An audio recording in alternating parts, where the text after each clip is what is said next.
Just a reminder to please keep your microphones muted during this session. Thank you.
Good afternoon. Welcome to this emergency conference, Donald Trump's Great Harm to America and the World. It is a sequel to our major interdisciplinary conference from last year, The Dangerous State of the World and the Need for Fit Leadership, held at Washington's National Press Club and broadcast in full on C-SPAN. Now, more than a year later, our country faces multiple unprecedented and urgent dangers. There are many reasons, but as we have said in our public service book, The Dangerous Case of Donald Trump, psychological dangerousness in a powerful office was bound to lead to social, cultural, geopolitical, and now civic and biological dangerousness. This is why, at the start of the Trump presidency, we held our first conference at Yale School of Medicine with the nation's most distinguished psychiatrists to figure out how we would alert the nation. The proceedings went into the dangerous case of Donald Trump. 37 psychiatrists and mental health experts assessed the president, an instant New York Times bestseller, and led to the formation of the World Mental Health Coalition, a professional organization of thousands of mental health experts from around the world. Private meetings with over 50 Congress members led to their asking us to educate the public in our domain so that they could act politically.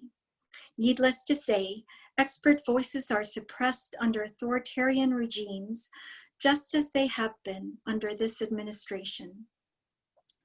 That is why in March of last year, we held our first major interdisciplinary conference in the ballroom of the National Press Club, broadcast the full 3 hours on C-SPAN with 13 distinguished speakers from the fields of law, political science, economics, history, philosophy, journalism, social psychology, climate science, and nuclear science, each speaking of how the president was unfit from their perspectives. We did not know at the time that there would be a pandemic, but we knew that faced with a crisis, an unfit president would mishandle it. We hence reassemble here today with most of those speakers to review the harm that has been done and what we can do in these dangerous times to prevent further harm. We will begin today's conference with a short 5-minute video summarizing what we have done and with quick scenes from last year's National Press Club conference.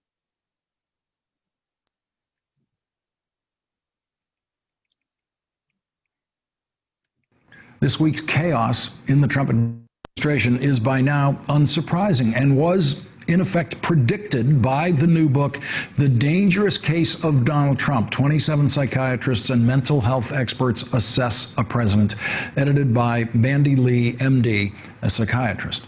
The book includes and validates some of the general news media's speculation about Donald Trump's mental capacity. He is emotionally driven, not obviously intellectually driven. You don't even want to use that word with regard to Trump.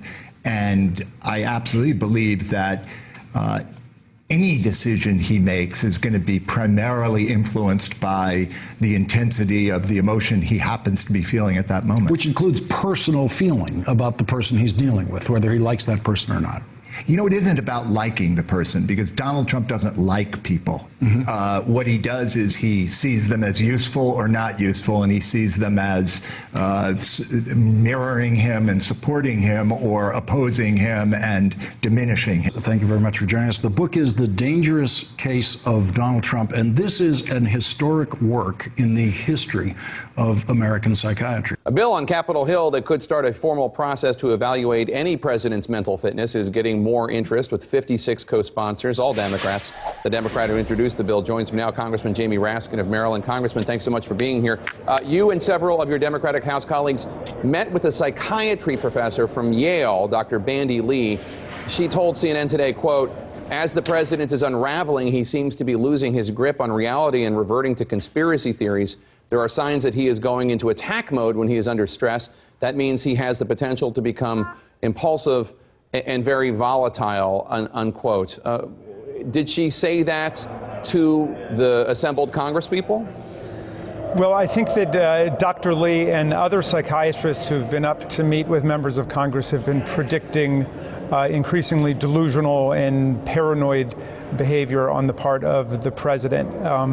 Of course, we're not mental health professionals, we're not psychiatrists, that's not our role, but we do have a very defined and important role under the 25th Amendment to the Constitution, which is to set up a body that could act with the vice president in the event of an emergency when the president becomes unable for mental or physical reasons to successfully discharge the powers and duties of office. Sure, so the bill just sets up the body that would be able to go to work if there were a real crisis.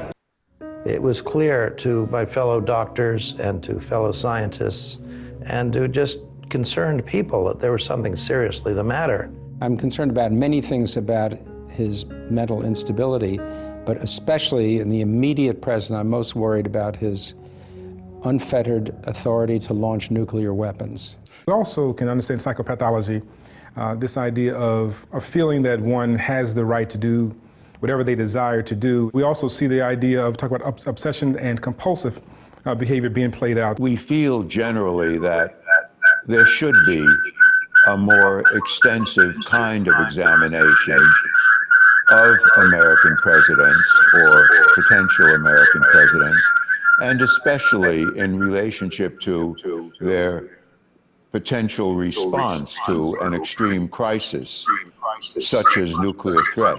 Trump has his finger on the triggers of 3,000 or 4,000 nuclear weapons. it's clear that if he even took one step in that direction, he could turn the world wars and the genocides of the 20th century into minor footnotes in the history of human violence.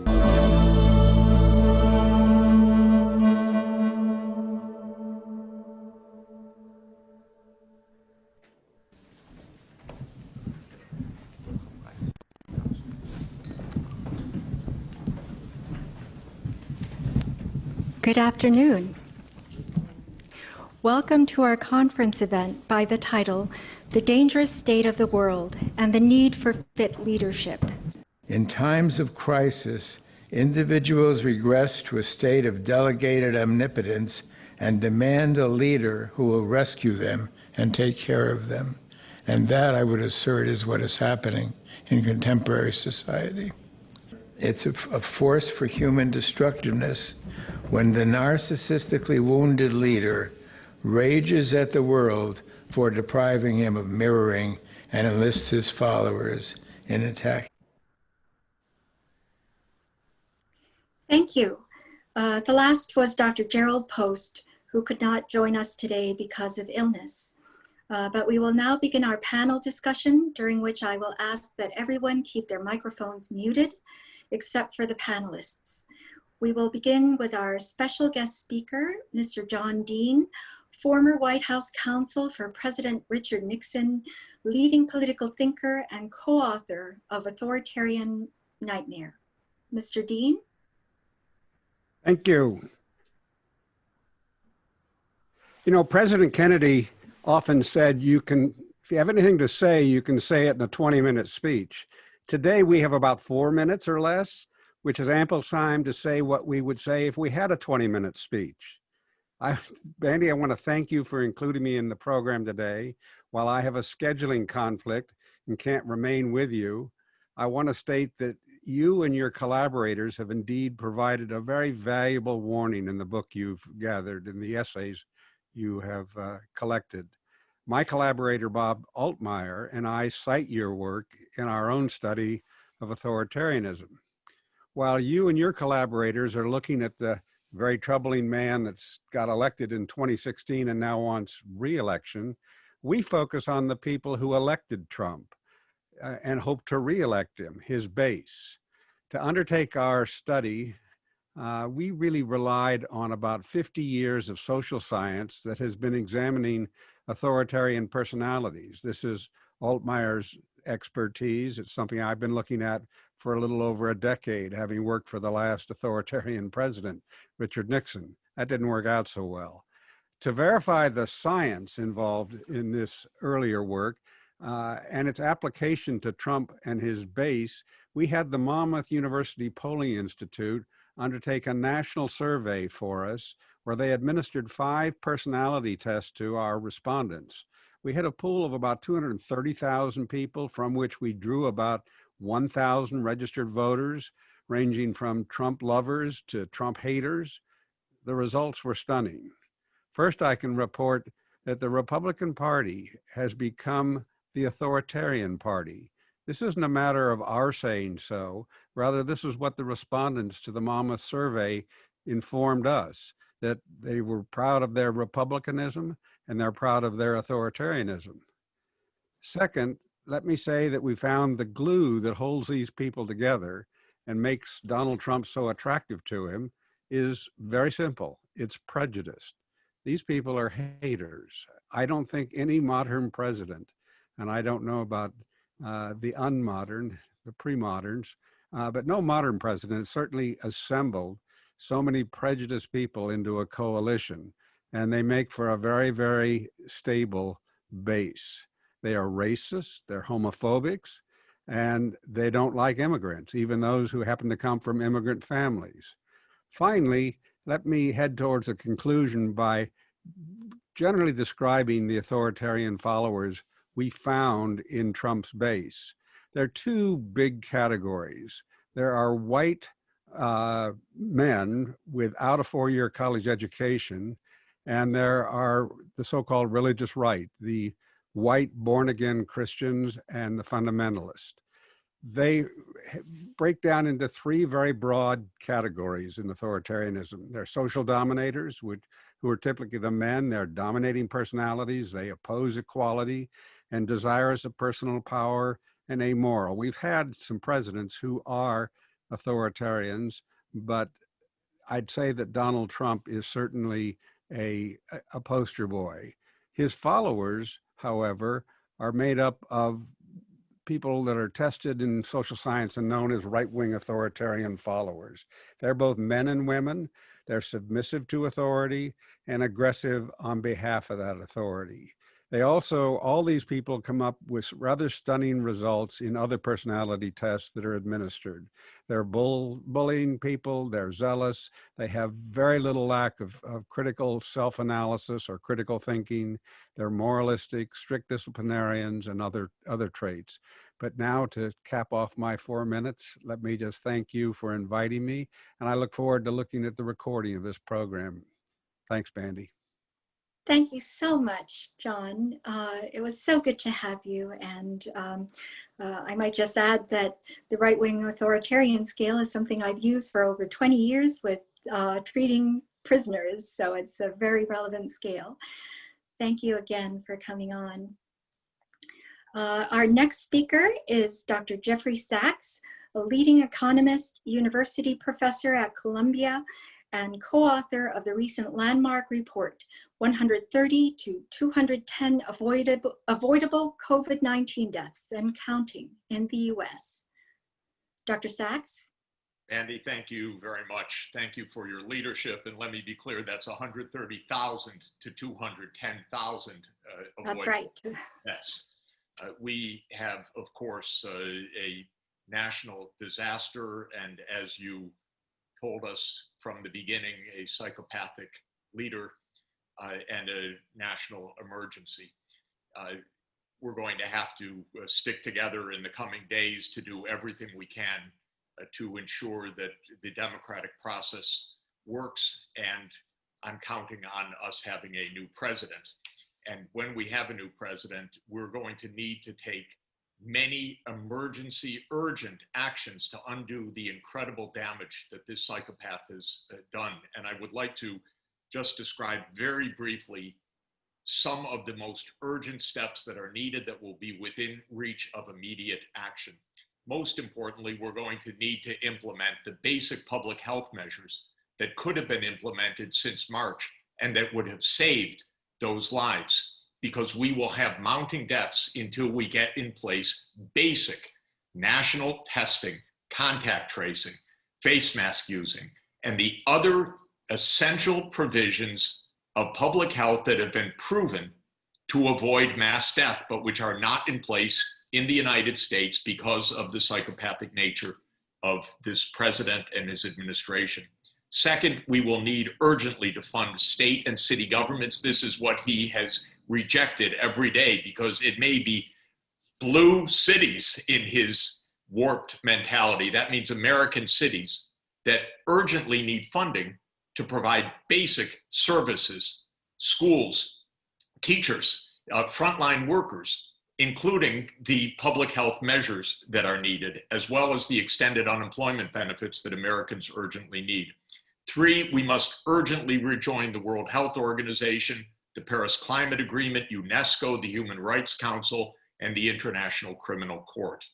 Four, we must immediately end the US economic and financial sanctions on the civilian populations of Venezuela, Iran, North Korea, and others which are starving people, which are causing mass harms to civilian populations and which are tantamount or are legally crimes against humanity.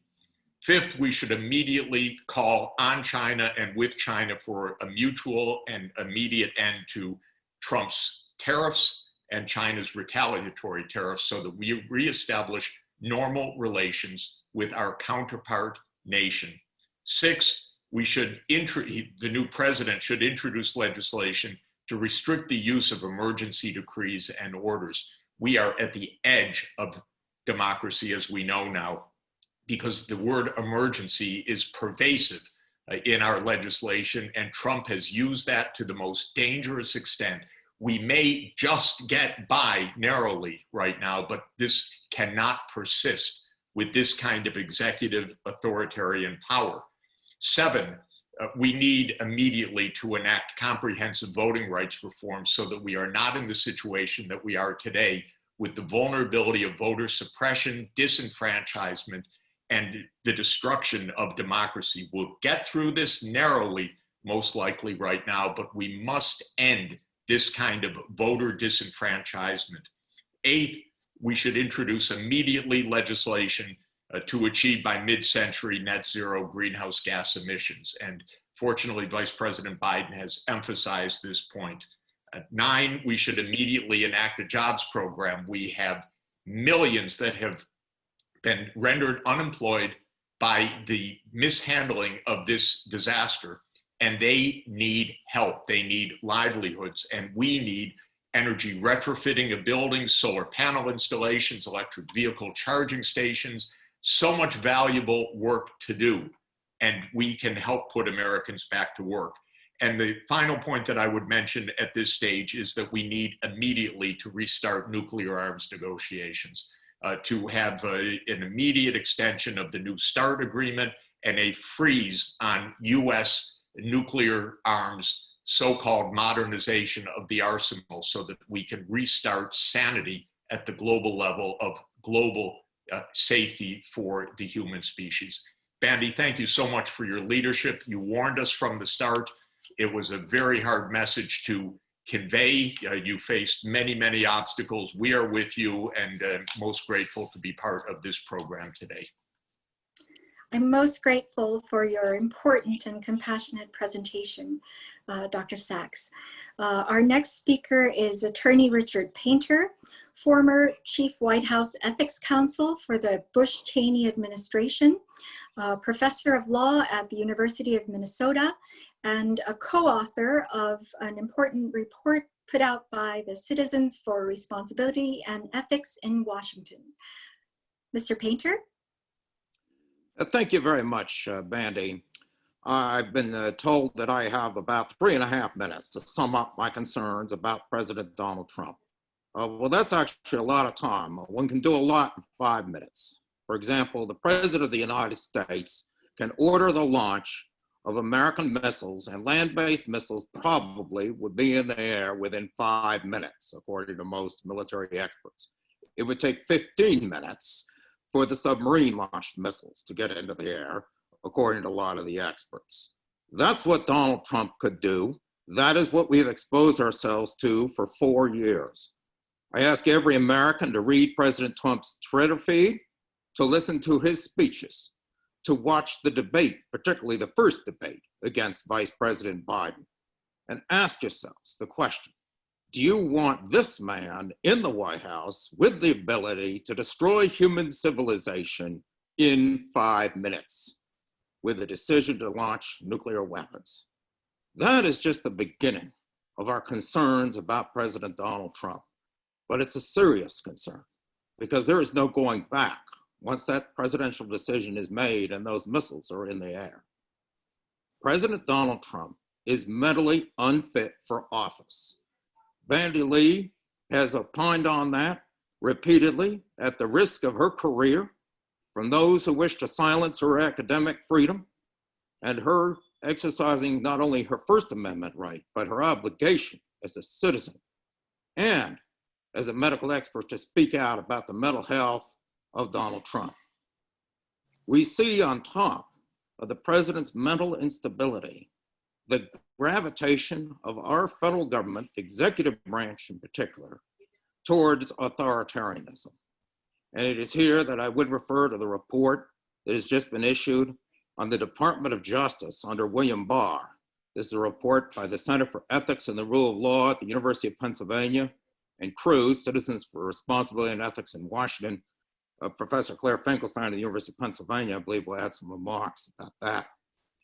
The report details the serious infringements on civil liberties and violations of the rule of law in the Justice Department under Attorney General Barr. We've seen the State Department also used to implement the president's campaign agenda, with the Secretary of State most recently giving a campaign speech from Jerusalem with this old city wall in the background, pitching Donald Trump's reelection during a diplomatic mission in clear violation of the Hatch Act.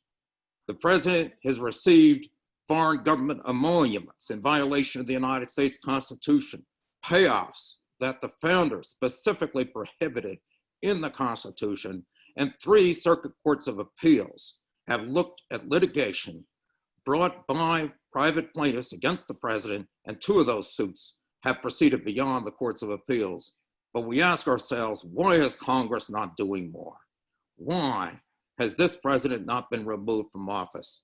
And there I ask you, not only to hold President Trump accountable on Election Day, but every member of the United States House of Representatives and United States Senate who refused to hold this president accountable, every senator who refused to have a trial as mandated under the Constitution, and every elected official who has not done his or her job to defend our democracy. Our country is in serious trouble. We hope that every vote will be counted on Election Day, particularly in Pennsylvania, where I hear now that the Republican Party wants to go back to the United States Supreme Court, hoping for Justice Barrett to be there, waiting to stop the counting of the votes in Pennsylvania. This is a critically important juncture in our history, and we need everyone on board from now through Election Day and beyond. Thank you, Attorney Painter. Our next speaker will be Dr. Ruth Ben-Ghiat, leading historian, professor of New York University, and expert on fascism, authoritarianism, war, and propaganda. Dr. Ben-Ghiat, would you like to begin? Thank you so much, Bandy, and everyone who's here for this occasion. In March 2019, we had gathered at the National Press Club to alert the public to the many dangers Trump posed to our national security, foreign relations, civil society, and the toll of his corruption and ceaseless lying on American society. At that time, I concluded that while he was not fit to serve as leader and commander-in-chief of a democracy, Trump was superbly suited to rule over an autocracy due to his, quote, willingness to do anything, even lead the country into ruin to save his power. 18 months later, with coronavirus raging untamed, I revised my formulation. The president's not just unfit for office, but poses an existential threat to our nation. The danger is in proportion to the success he's had in areas he cares about most. And I think it's wrong to say that Trump is a weak or lazy person, because he's actually worked overtime to impose on the issues that he cares about most, such as imposing a strict loyalty regime on GOP politicians and reducing the party to being an instrument of his personal needs and desires, such as defending him no matter what he says or does, or smearing his enemies. And these are party functions that you don't normally see in democracy, you see them in autocracies. But the danger also lies in the fact that so many Americans, unused to anything but democracy, came to this encounter with Trump undefended and psychologically unprepared to combat him or even fully digest the magnitude of his crimes. And it is hard to recognize that Trump, excuse me, that Trump is not in fact in office to govern in any traditional sense of the word. He's there to make money for his private businesses and stay in power to avoid prosecution.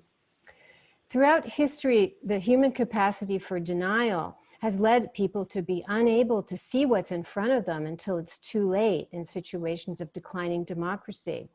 And even after the last presidential debate, like a few days ago, our major newspapers ran headlines that gave Trump credit for behaving, leaving aside the normalization of his lies and the fact that he won't even say if he'll leave office if he loses. So too many Americans still cling to what I call the pivot delusion, the desperate hope that Trump will somehow be a normal leader after all. And I say this with compassion because there's a sense of dread in admitting that there won't be any normality. It means that you have to do something about it, that life can't go on as usual. But it's also meant that we've lost a lot of time and missed valuable opportunities for openings to get him out of office. And in fact, once authoritarians get into office, it's very hard to get them out. The upcoming election may put us in the historic position of being able to turn back an ongoing practice of authoritarian capture. If not, we will need a vast work of civic education. And I hope that we could form a working group as part of that process. Thank you. Thank you, Dr. Ben-Ghiat. Our next speaker is Dr. Jason Stanley, leading philosopher of language and epistemology, expert on propaganda, and professor at Yale University. Dr. Stanley? Thank you, and thank you for the work that everyone here has been doing, and it's an honor to follow Professor Ben-Ghiat, whose work has so influenced mine. I want to talk for a moment about something that might seem less pressing, which is the kind of propaganda and politics that we're looking at. I think this kind of propaganda and politics leads to things that are obviously incredibly concerning, like the response to COVID-19, possible use of nuclear weapons, dehumanization of our fellow citizens, and undocumented immigrants. This is a politics based on a friend-enemy distinction. I've argued that what we see here is fascist politics. Fascism is a cult of the leader who promises national restoration in the face of supposed humiliation brought on by immigrants, minorities, and leftists. And he says that only he can restore the nation. I don't think we face a fascist regime. However, we don't face a fascist regime. However, we must look to the fact that the courts have been captured already by a party that is largely becoming not the Republican Party of yore, but a cult of the leader. Why is friend-enemy politics so dangerous? Well, our friend-enemy politics, and why are we susceptible to it if we've been a democracy for so long? Well, let's remember that white nationalism has a strong, powerful history in our country. It's what I learned about in school, and it's what we're seeing again. Voter suppression, Jim Crow being brought back. People say it's not white nationalism because there are black Trump supporters. Well, that's what they said in the South as well. There are good black citizens, the ones who support the anti-democratic order. So the fact that there are immigrant and supporters of color of Trump is neither here nor there. He's promising to return us to a white nationalist system where he is restoring the order, making America great again. Why is this so risky for us beyond what the Civil War already showed us?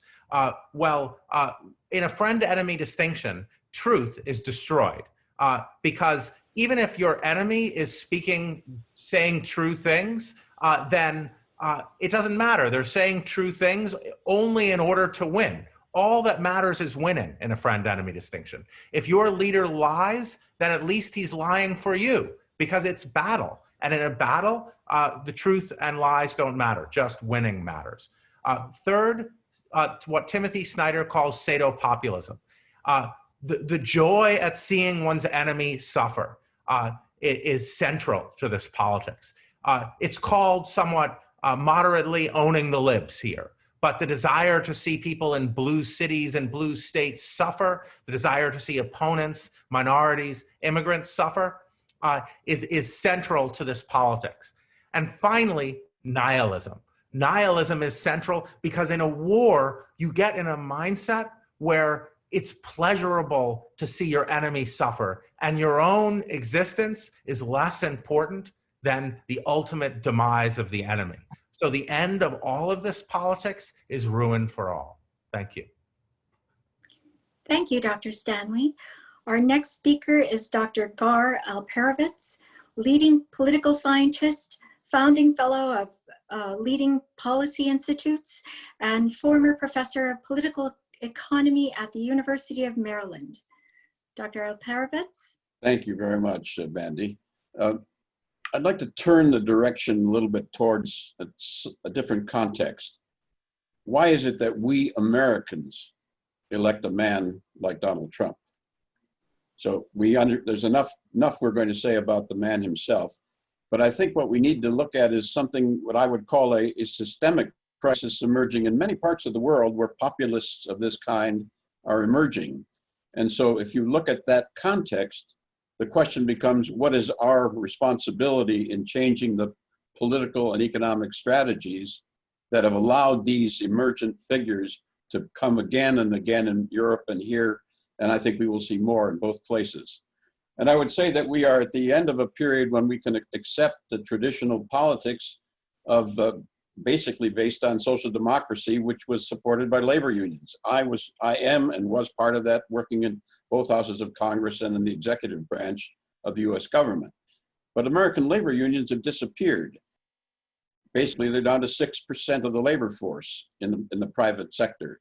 The basis of the old liberal politics and social democratic politics has declined, leaving the vacuum that a man like Donald Trump or others may fill.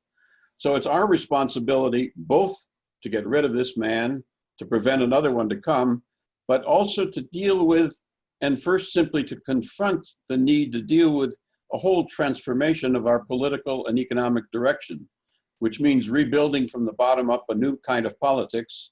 Fortunately, there are many, many signs that there is a new politics building.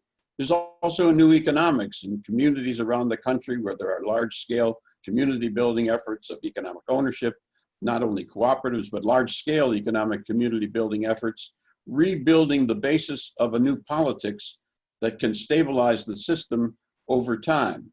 This is the kind of work that we had with the leading civil rights workers began 20 and 30 years out, laying down the foundations of what became the transformative period of civil rights.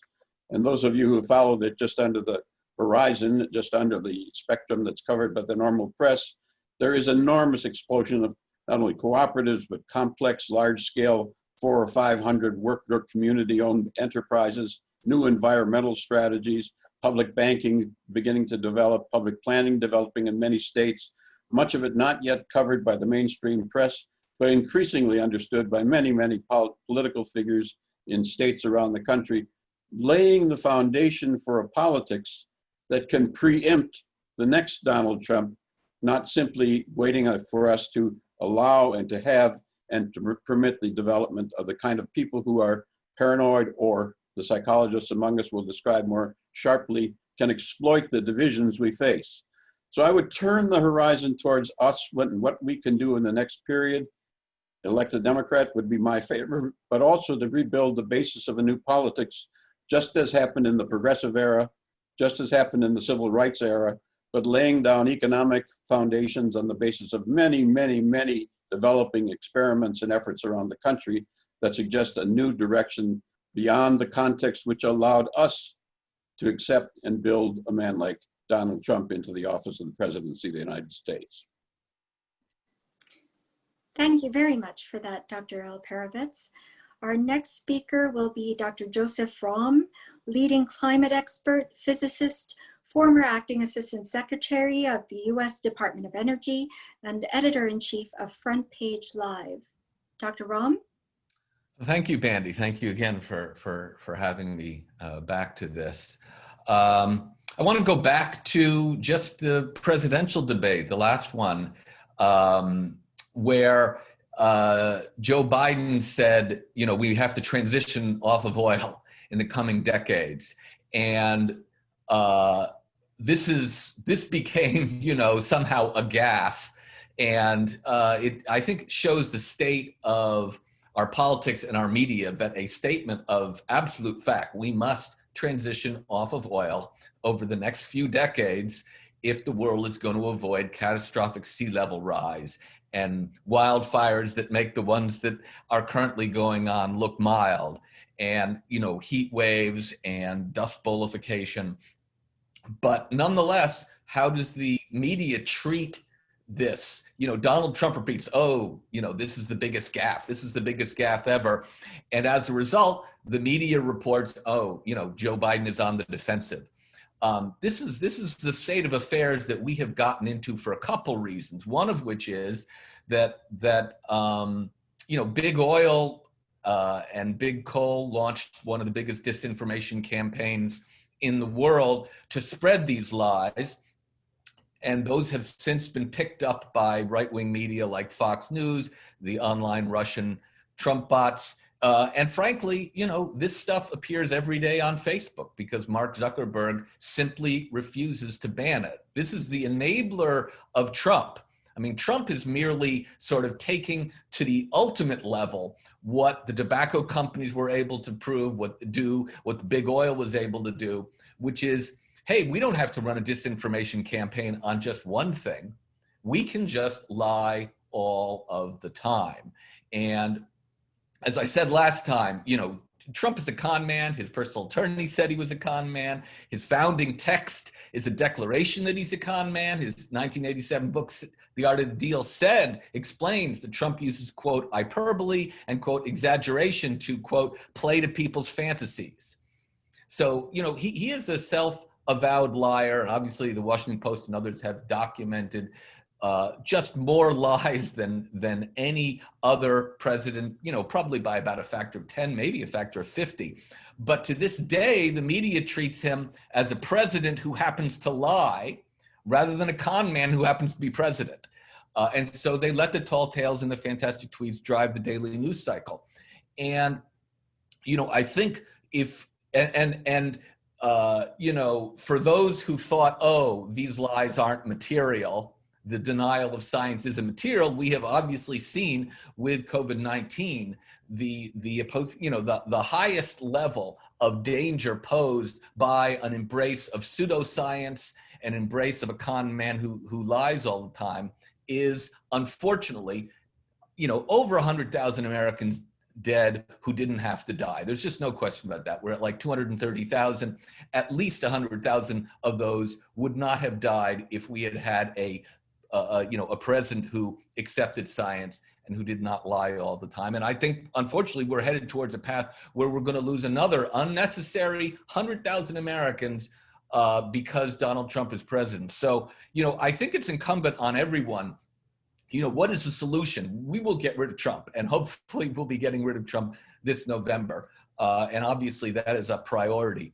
But we need to make really a recommitment to science and to the scientific process. Again, it's not that scientists aren't human beings scientists are human beings and scientists make mistakes, but the scientific method, the scientific process is there to weed out people's personal beliefs and prove and demonstrate things like, hey, you know, the burning of fossil fuels is warming up the planet dangerously, and on our current path, we are set towards a catastrophic level of warming. So, you know, I just want to, you know, underscore that obviously Trump's imminent threat to democracy is the greatest peril he poses. But the longer term peril he poses to the entire world is blocking global climate action for another 4 years that we absolutely positively don't have. So I just want to thank you, Bandy, for giving me the opportunity to make some of these remarks. Thank you, Dr. Rahm. Our next speaker is Mr. David K. Johnston, Pulitzer Prize-winning investigative journalist and reporter on worldwide tax, public finance, and business. Mr. Johnston? Thank you, Bandy. And we have published a number of Bandy's pieces at the news service my friends and I run, which is free and ad-free, DC Report.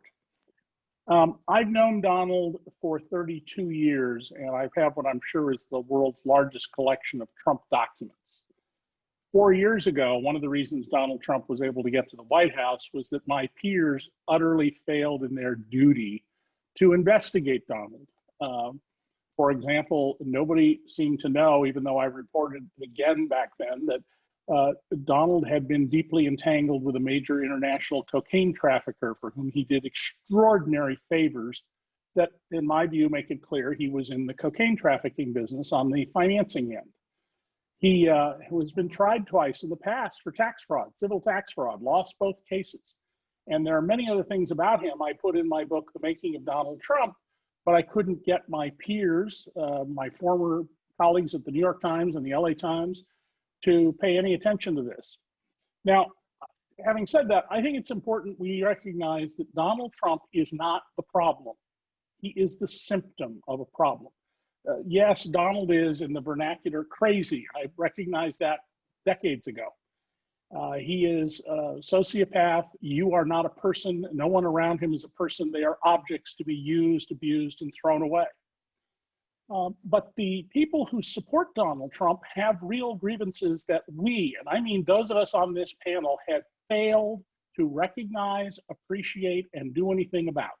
And let me give you a simple killer fact from using 45 years, the 45th president. Let's go from 2018, the most recent data, back 45 years to 1973, the highest year of union membership in America. The average income of the 90%, what I call the vast majority in inflation-adjusted dollars, is down 4%. That means in 2018, 90% of Americans got by on 50 weeks pay for a 52-week year compared to 1973. Their average decline, $1,600. Now, what happened to the 1% of the 1%, the oligarch class? Well, their income went on average from 5 million to 30 million. And by the way, that's only the income required by law to be reported on tax returns. Many people have enormous incomes they are not required to report, as I explained in my trilogy on the American economy. Well, for each dollar that each person in the bottom 90% lost, each person in the 1% of the 1% gained $19,100. That's what inequality is, and it's primarily caused by government policies that I detailed when I was at the New York Times and put in my books, Perfectly Legal, Free Lunch, and The Fine Print. Now, my worry is less about Donald Trump's unfitness for office, and he's obviously completely unfit for office. That's why I dropped everything I was doing on June 16th, 2015, and have devoted my life since then, not what I intended to do at my age, to making sure we got all the facts we could about him. But Donald is not successful at what he wants to accomplish. First of all, he's done most of it through being a criminal. He's the third generation head of a 4-generation crime family.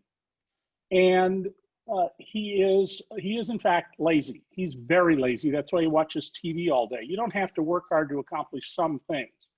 What happens when we get a president who is like Donald, but he is not mentally ill? Someone who has an actual education, not a claim of an education. Someone deeply steeped in philosophy, as Adolf Hitler was. Someone who has very serious, well-developed management skills, which Donald clearly does not have. That's what I worry about, because there is, in fact, a strong authoritarian streak in this country. There always has been, and human nature being what it is, there always will be. What we need to address is the conditions that have led to a majority of Americans not being able to come up with $1,000 in an emergency, and 40% of them not $400 in an emergency, to the equity in Americans in their homes over the last 30 years. Every time people added $1 of equity, they took on $2 of debt. The insecurity of jobs, the stripping of arts and music and literature from our public schools, all done because of the unstated Republican philosophy. The reason we don't have more investment in jobs is that the rich don't have enough. But if we just get them more, then they'll see to it our economy booms. And how do we get that? We take it from the children, the disabled, the elderly, the sick, the people who can't fight back. It's us who put them there. It is a democracy. It's our failings to address the needs of those people who think Donald Trump is their savior that should be on our shoulders for not directing ourselves to the concerns of these millions and millions of Americans who've seen their fortunes decline and feel quite legitimately that we don't care about them. Thank you, Mr. Johnston. Our next speaker is Dr. Phil Zimbardo, leading social psychologist and principal investigator of the famous Stanford prison experiment. Dr. Zimbardo? Greetings, everyone. I am honored to be on this panel, and I have learned so much from my colleagues. I want to focus on two of Donald Trump's traits that are at the core of who he is and why he was and is dangerous to our survival. He's an extreme present hedonist. I developed a scale called the Zimbardo Time Perspective Inventory, and we studied people around the world. And to be a present hedonist means you live in the moment. You seek novelty. You live only for enjoyment. You never think about the future. You never link what you're doing now to its future consequences. And also, he's an extreme narcissist. Everything is about I, he, and me. We saw this in the first debate where he was uncontainable, that they couldn't hold him down. He was oozing all over the place. In the second debate where they had a mute, he was contained. But two interesting things. The moderator asked Joe Biden and Donald Trump, imagine you are elected as president in the next election. What would your acceptance speech be to the nation?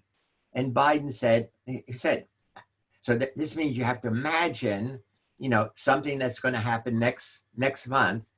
And Biden accepted that and simply said, my fellow Americans, as your president, I will do the following three things. When it was Trump's turn, and this is his most fervent desire to be the president, he couldn't do that. He couldn't project himself into that future. And he kept complaining about what he had been talking about earlier, that people don't appreciate what he's done. He's underappreciated. And then, so that's one instance. Recently, he's been going around the nation in a fervent, he actually loves being up on the stage. So he loves these things. And recently, he was going on and on about how washing machines and showers waste water. But not just mentioning it, taking 5 to 10 minutes, to this audience.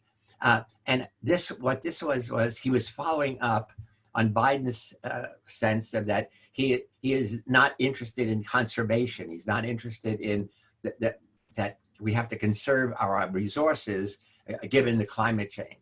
So his inability to project what's needed by America to go from where we are to where we should be, and also what it means to be a present hedonist is you seek novelty. You're bored by sameness, and he's virtually said this. The problem with COVID-19 is it keeps coming on. It's on and on.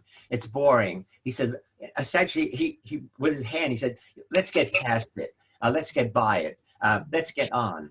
So these are the traits that make him totally unfit to be a president, make him unfit to be anything, and continues to be a danger. So the best thing that could happen is we vote him out of office in 2 weeks. Thank you. Thank you, Dr. Zimbardo. Now for our final panelist, we have a special guest speaker, Dr. Noam Chomsky, leading linguist, cognitive scientist, and cultural critic. Dr. Chomsky, are you with us?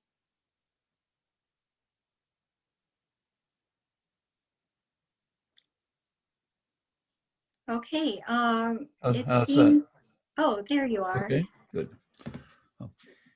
Please After begin. 70 years at MIT, I'm not very good at technology, sorry.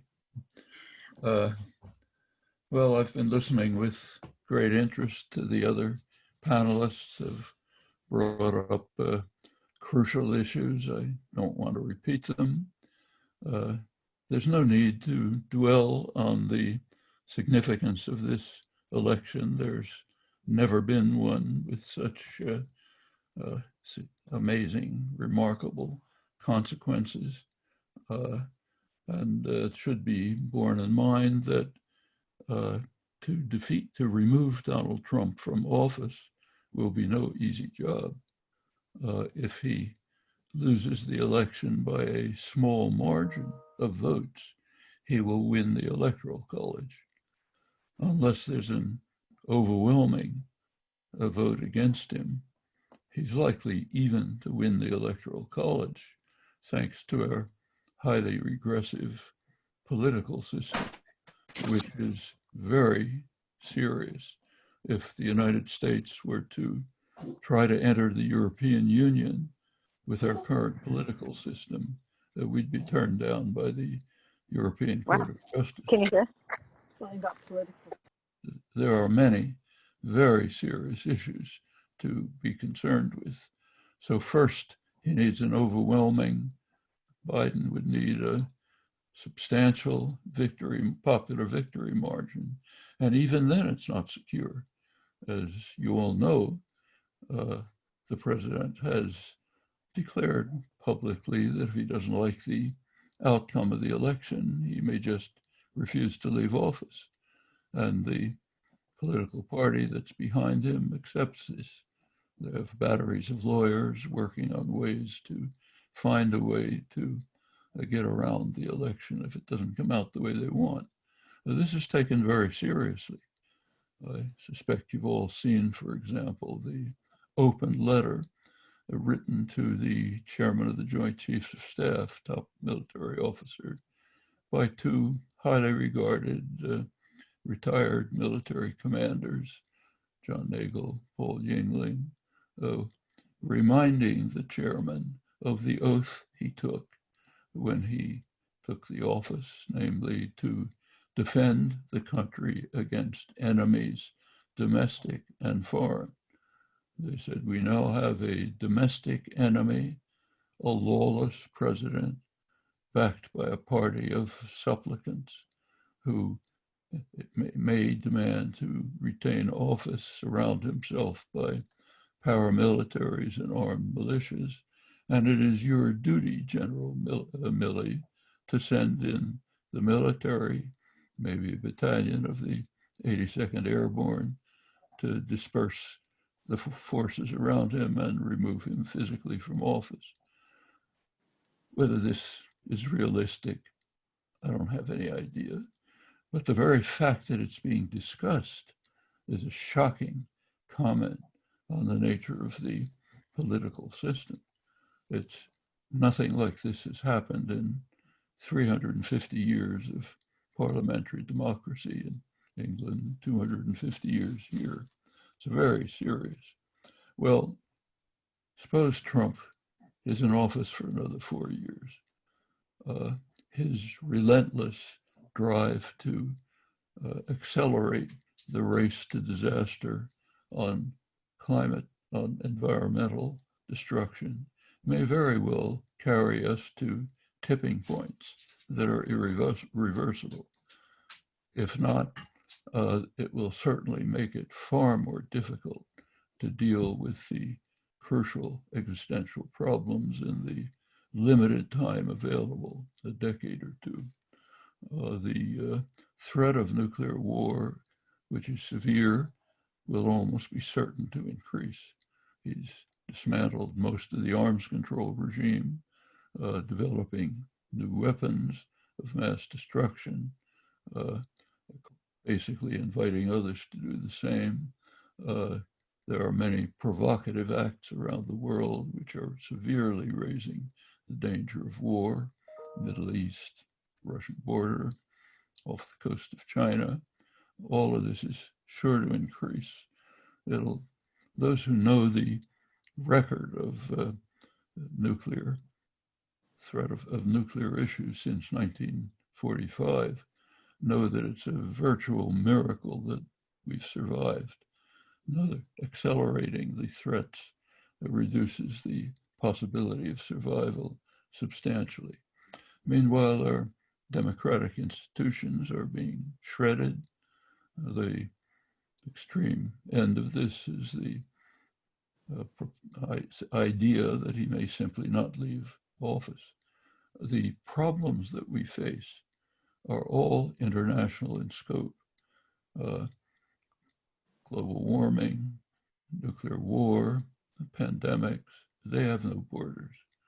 Trump's wrecking ball is destroying the international institutions that have to work together to confront these crises. His wrecking ball has no limits. Any international treaty or arrangement that he didn't create has to be destroyed systematically, one after the other. And most recently, pulling out of the consortium, COVAX consortium, that's working on cooperative efforts to create a vaccine and distributional problems to ensure that it'll go to those who need it, those who monopolize it. That has to be destroyed. US pulls out. Biodiversity conference going on under the UN, very significant in its consequences. One country is missing. We can't participate. It's international. We have to destroy it, one after the other. Maybe the most highly regarded economic and political correspondent in the English-speaking world, Martin Wolf of the Financial Times, recently wrote that with regard to the destruction of the international order, if Trump is reelected, he said, it'll be terminal. Well, terminal may be an exaggeration, but it'll certainly be a devastating blow. As a number of people have pointed out, David K. Johnston most clearly, Trump is a symptom. Is a symptom of the destructive impact of the neoliberal programs of the last 40 years. It was never obscure where they were going. You can remember Ronald Reagan's inaugural address. Government is the problem. Decisions have to be taken out of the hands of government, which has a flaw.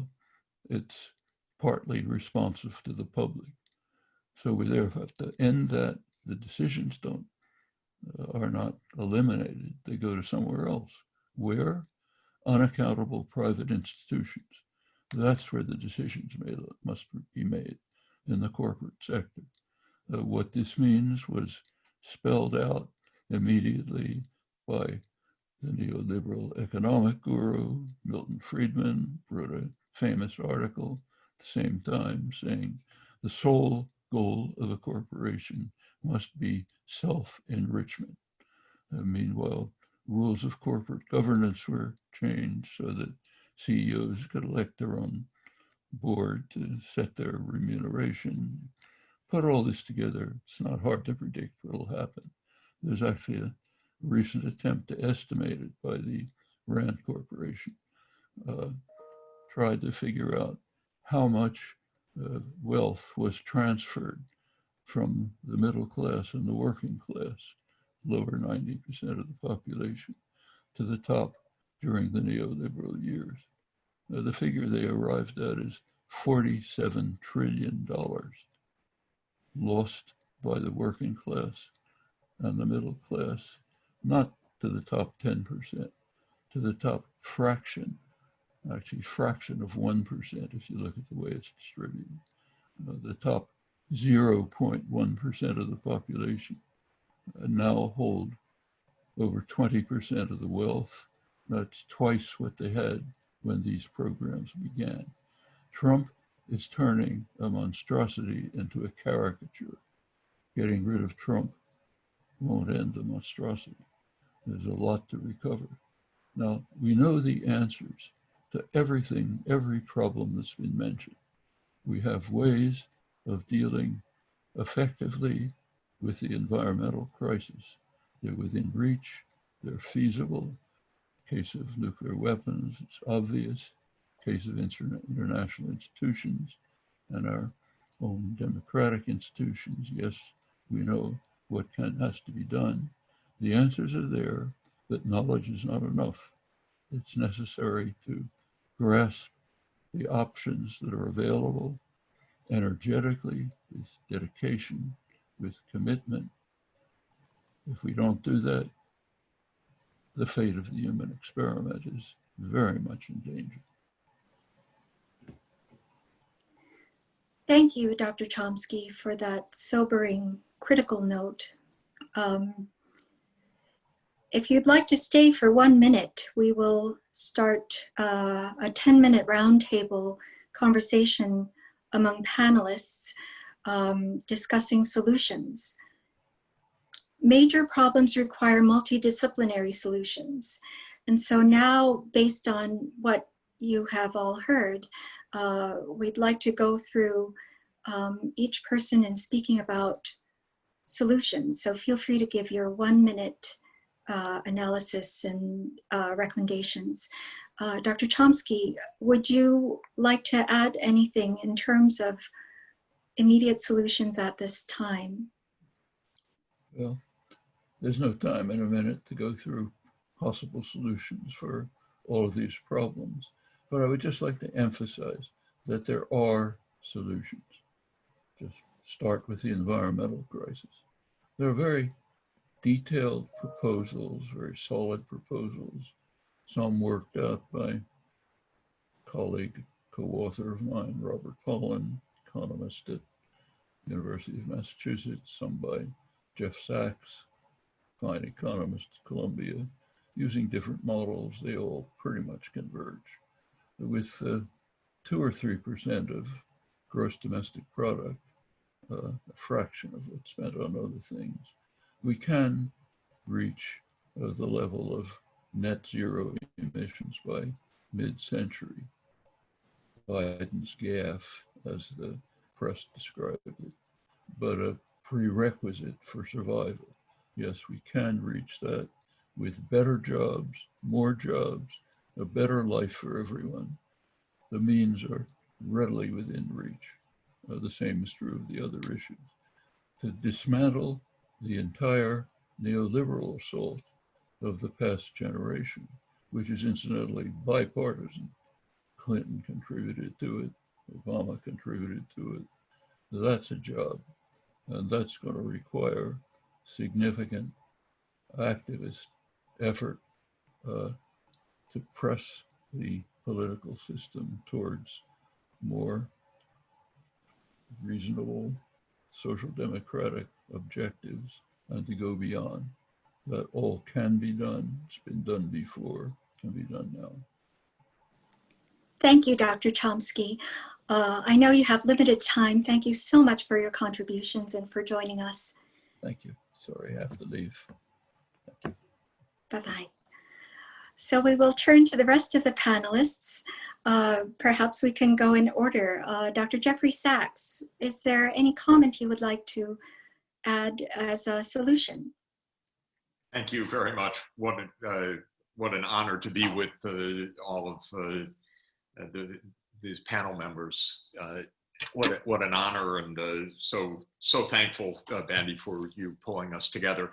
I would just like to add for a moment that what Professor Chomsky just said about solutions to the climate crisis. Will be issuing a report that is a nationwide multi-university study this coming week, showing that at incredibly, basically no cost, we can move to decarbonization because the clean energy sources have become so inexpensive at parity with the polluting energy sources and creating so many more jobs that this is not a trade-off. It's not expending huge costs because we need to save ourselves. It's no cost, virtually, basically, in order to have a better world.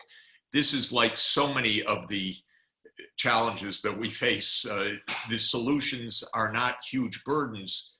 We have to pull the politics out of the hands of the tiniest but quite powerful elite. And just to put a couple of numbers on this grim reality, as of yesterday, I don't have this morning's news, but as of yesterday, the richest 500 people in the world had a net worth of $6.8 trillion, 500 people. And this year, those 500 have had an increase of their net wealth of $964 billion during this so-called depression. Well, it is a depression for most of humanity, but for the 500 richest people, they've had an increase of $1 trillion, essentially. Mr. Bezos by himself, $188 billion net worth as of yesterday. The top 10 people, $1 trillion, 10 individuals. So if we have any intelligence as a species, of course, we will get rid of this psychopath, but then we will understand, and I think there's a real chance that because of the growing public awareness, that we can move forward on real solutions and break the hold of this tiny oligarchy that is so enriched, so empowered in recent years, but holding back solutions that we need. And I mentioned several. I think we can actually do this, but for the next few weeks, let's get this guy out of there, because that is obviously our #1 priority. And as Noam Chomsky said, it's going to be a very difficult job, even with a clear election victory. So we're going to have to stick together very strongly in the coming weeks. Thank you so much. Next, Attorney Richard Painter. You have 1 minute. I would say the first priority is getting Donald Trump out of office. And we're going to make sure every single vote is counted on election day and after election day. Votes should be counted, every single vote. And we're going to make absolutely sure that happens. Second, we do need to address economic inequality in this country, unemployment. It's a serious problem, and usually, not always, but usually authoritarian governments rise to power when there is a great deal of economic inequality and anger over it. Third, we need to fix our campaign finance system. We cannot have money determining who is elected president, senators, congresspeople in our country. More and more of this money is foreign money. If we don't fix our campaign finance system, we are going to have election interference. It may not be through computer hacking. It may be through our campaign finance system more directly, but we need to make sure that our democracy works. And right now, money equals power in the United States, and that doesn't work. Thank you. Next, Dr. Ruth Ben-Ghiat, 1 minute. So when authoritarians show up, they expose the weaknesses of the system, and they show how democracy is to some extent an honor system. There's a lot that we assume people will behave in ethical ways. And so one thing that obviously needs addressing is mechanisms for vetting candidates, but the whole apparatus of accountability and transparency and the financial architecture that allows these people to prosper. I think that Trump and his cronies have shown up how much work there is to be done to prevent this from happening again. Thank you so much. Dr. Jason Stanley, 1 minute solution.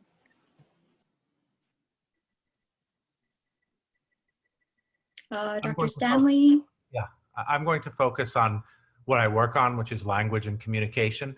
Here's a barrier that I see. I think the most important message that I've heard in this conversation is that Trump is a symptom of neoliberalism and not the cause. And so what we need fundamental structural change. What's the barrier to this structural change? Anytime people try to raise solutions, they're called anti-capitalist. They're called socialist. We need to change the social meaning around phrases like capitalism and socialism, because we can't have that kind of war of words happening. Some of the solutions we face are not going to come from private industry. Many of the solutions we face are not going to come from private industry. We have to challenge capitalism, and we have to say to people, okay, a lot of what we face will require solutions where government's going to be seriously involved, and you can't fear words like socialism, unions, etc. Great, thank you. Dr. Gar Alperovitz? Let me second the remarks that have been made by Noam Chomsky and Jeffrey Sachs and Jason Stanley. What I want to suggest, however, is that the forward motion in the direction of a liberal or social democratic or progressive solution in virtually all advanced systems has depended upon a strong institutional base of labor unions. That's been critical. American labor unions in the private sector are down to 6% of the labor force, all but disappeared.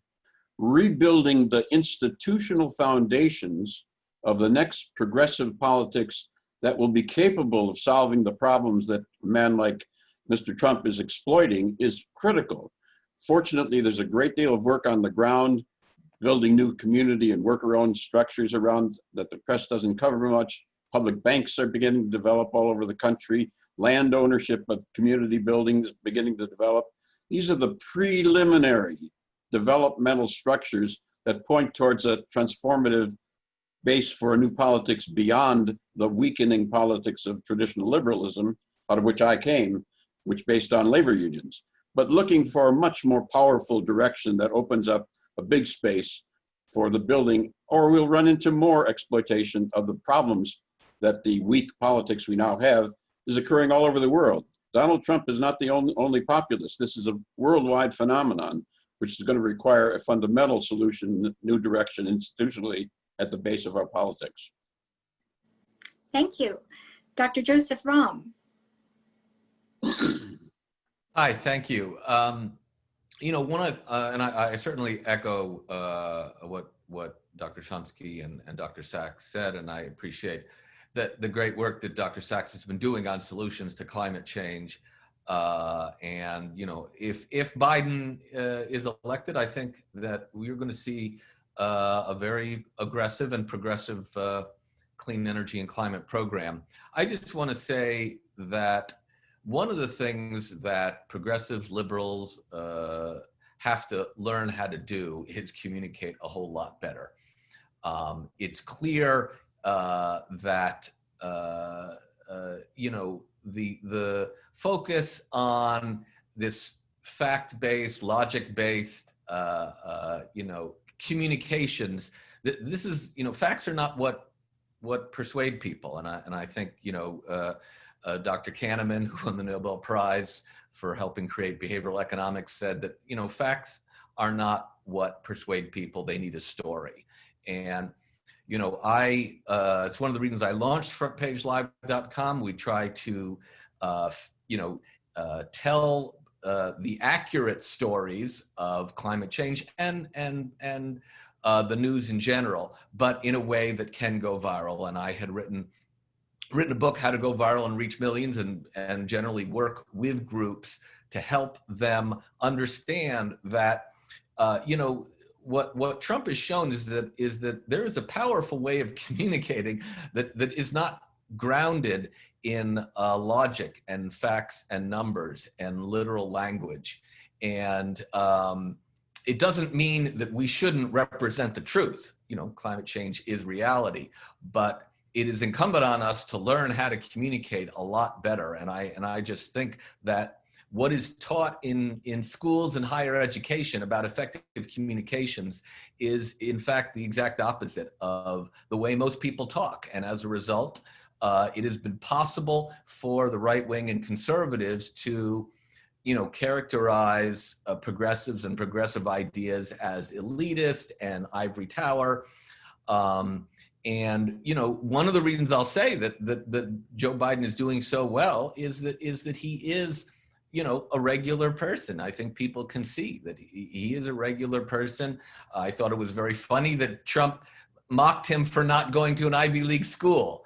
Guess what? Most people, the vast majority of people, half the people don't even go to college. So, you know, I think that it is incumbent on progressives and scientists to learn the effective tools of communications. And I hope people can come visit frontpagelive.com or read my book, How to Go Viral and Reach Millions. And I think you will find what the social science of effective communications has to say about the way it's done. Thank you. Mr. David K. Johnston. Are you still with us? We'll go on Sorry, to... no, I got it. I got it. Sorry, I didn't get the button. My brother, who's a manual laborer, I asked him once why his neighbors had all these Trump signs. And he said, well, if I believed in God, hated gays, or loved guns, I'd be with Donald too. What the hell have the Democrats ever done for me but be Republican light? I think that we fundamentally need to recognize that we are all a society. So we need universal voting. Donald said if we had mail-in voting, it means universal, no Republican would get elected again. We need to invest in an education system, not the one we have from the 19th century that was designed to produce drones for factories, but one that develops the critical thinking skills other countries teach. We need to have, and this very much troubles me, but we clearly need to have, as Dr. Ben-Ghiat pointed out, some kind of change in our regulations for president. We operated on the honor system and it worked until Donald Trump. It isn't going to work anymore. We're going to have to find ways to put controls on a president, perhaps vet them better before one becomes president. And we have absolutely got to get money out of politics. And one way to do that is every district, you give a public budget, and we get to see how candidates would handle the taxpayers' money.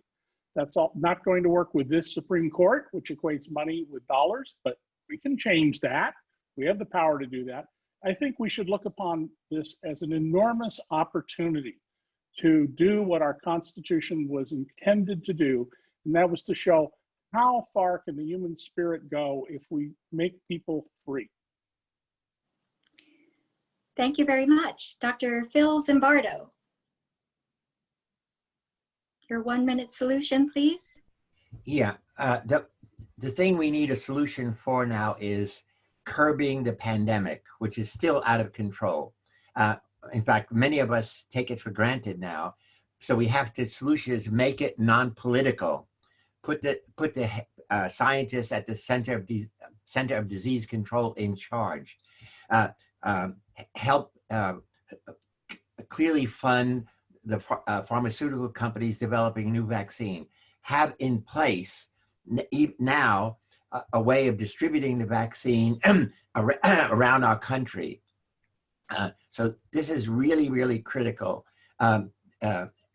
Every day sets a new record in the surge of the pandemic in many places around our country, in almost every single state. So this is a problem, I think, has to be #1 on the agenda of a new president and for our nation to survive. Thank you very much. And thank you to all our panelists for their great contributions. We will give you a virtual applause. And now we'll move on to the question and answer session with the general audience. But before we do so, we have a short presentation from co-author of attorney Richard Painter, Dr. Claire Finkelstein, who has a few moments to give a report on. Would you like to begin? Thank you so much, Bandy, and thank you for inviting me to participate today. Richard and I were the co-chairs with Noah Bookbinder of CREW of a major report on the Department of Justice under the tenure of Bill Barr. And Bandy has invited me to say a few words about what we did with that report and what we found. This was a report that we conducted over the summer with the assistance of the Center for Ethics and the Rule of Law's summer interns. We had a group of very talented students who worked with us, and we put together a steering committee, a bipartisan steering committee with former deputy and acting attorney generals and members of the intelligence community, lawyers, et cetera, to help work with the students. It was really extraordinary what we found, the level of detail that we were able to go into in a short period of time using mostly open sources, but conducting interviews as well of individuals who had been in the Department of Justice previously or those who were impacted by Barr's policies. One of the reasons for our deep, deep concern about the Department of Justice has to do with the fact that when you use law and the prosecutorial powers of the Department of Justice to distort law, there is deep damage to our democracy and to the rule of law over a period of many, many years. If Trump is defeated very shortly, we will have a problem of domestic transitional justice. We will have to decide what is done to hold this presidency, to hold Donald Trump and all those who enabled him accountable. It is my view, and it was part of the working motivation of this group, that if you do not focus on accountability, your country does not recover. Some of us would argue that's what happened when we went from the torture program in the Bush administration, moved past that program, looking, as Obama said, forward but not back. But then you have someone like Gina Haspel, who becomes the director of the CIA. In my view and the view of the committee, we must not let that happen in this case. It is critically important, at the very least, that we establish as much of the facts as we can about what Bill Barr did to enable Donald Trump's authoritarianism in running the Justice Department. We'll say very briefly, we covered 8 different areas of inquiry, and the more we looked, the more appalled we were. We looked at, number one, Bill Barr's handling of the Russia investigation and the deception that he engaged in rolling out the Mueller report. We looked at his possible involvement in the Ukraine scandal, which is really not uncovered in the impeachment proceedings. We looked at his use of the Justice Department to engage in counter investigations. I believe that it was his intent originally to use the Durham report to engage in a kind of immediate pre-election October surprise. That has fallen flat for him, and it looks as though Donald Trump may actually be retributive with regard to the failure of the Durham report. But it is a deep miscarriage of justice and a distortion of justice to use investigations against political rivals.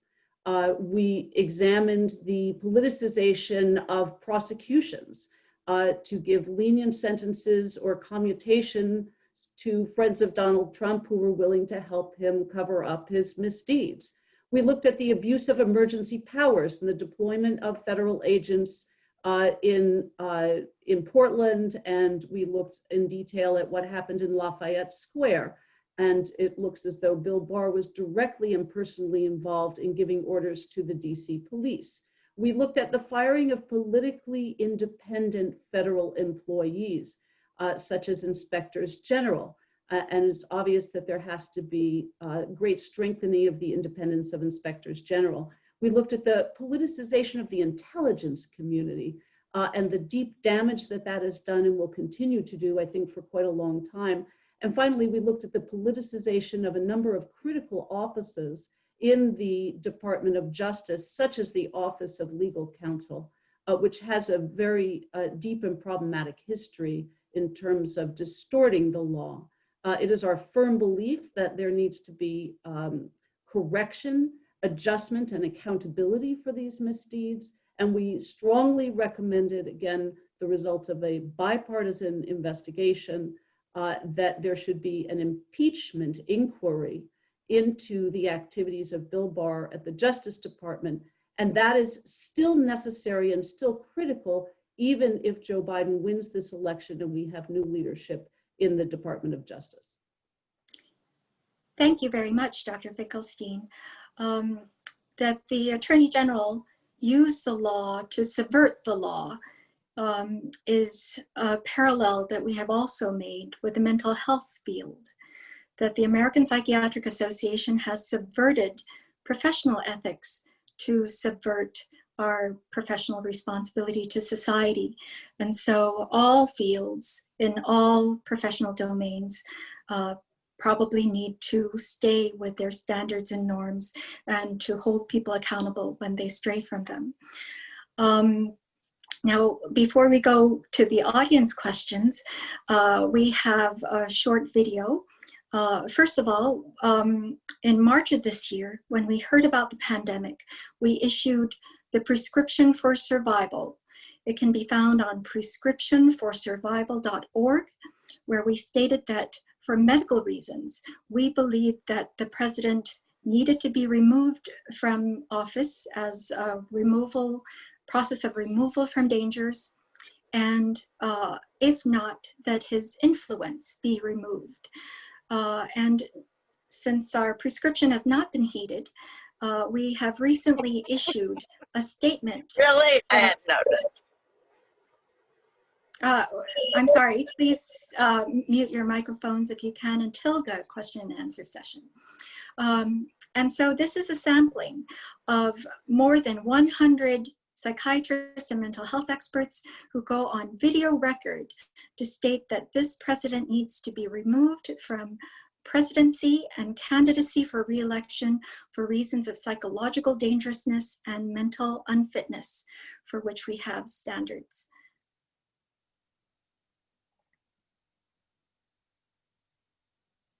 I'm signing this statement to help protect our democracy.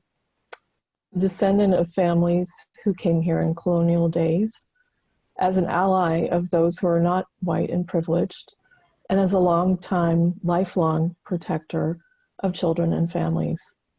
Donald Trump is not only not psychologically fit to be president, but he has proved himself to be a danger to our nation. My name is Jill Barbary, and I'm a licensed clinical social worker in Illinois, and additionally licensed in special education and preschool through 6th grade education in New York State. My name is Elaine Belson. I am a licensed clinical social worker of 27 years residing in Maryland and a former XO of MedCom OEF. For over 3 years, mental health professionals have been warning the public of the dangers posed by Donald Trump. Time and time again, our warnings have proven accurate but have gone unheeded. All the chaos and destruction our country and our allies have experienced can be explained by one factor: Donald Trump's severe psychiatric pathology. I sign this statement with urgency to protect the country and the world before Donald Trump does additional damage.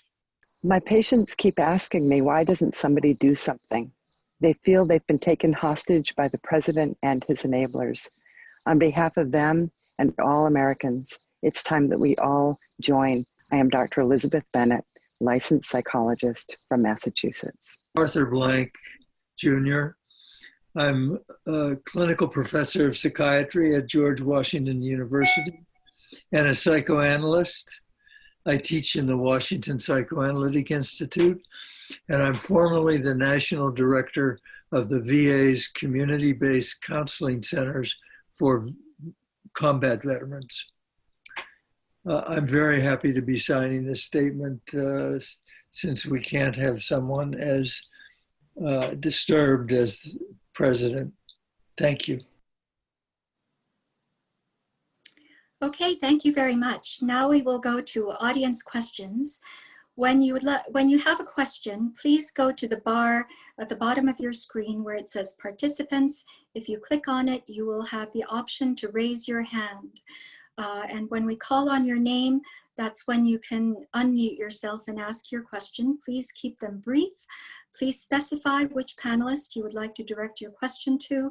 And we would ask panelists to keep their answers brief also, since we have limited time.